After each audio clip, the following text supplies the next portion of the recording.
So when we talk about the canon of the New Testament or the canon of the Old Testament, we're talking again about a list.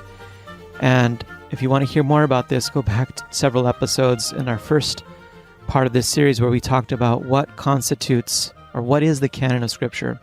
And I think that may have been the most important episode of all, because all the literature, or much of the literature on this subject, is at times plagued with this inability to distinguish, or this failure to distinguish, what exactly is Scripture, what exactly is canon, what exactly is the Bible.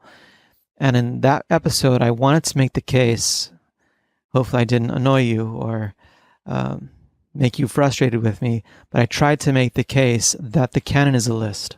It's a sheet of paper, right? It's a table of contents, if you were. It's a list of books, right? Genesis, Exodus, all the way down to Revelation. But as simple as that point is, it's often missed in the literature, whether it's the articles, books, web pages, what have you. That's what we're talking about. We're talking about a list for most of this discussion. Yes, the contents of the book indirectly. Yes, the chapter divisions, the disputed readings here and there, that's sort of on the periphery of this discussion.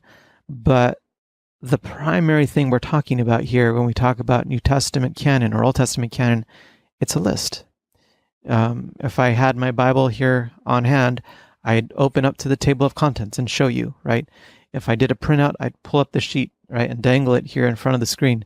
We're talking about a list. And that's absolutely critical, because I think a lot of the errors with regard to this conversation center with this failure to distinguish and identify the canon as a list of books, right? The canon of Scripture is a list.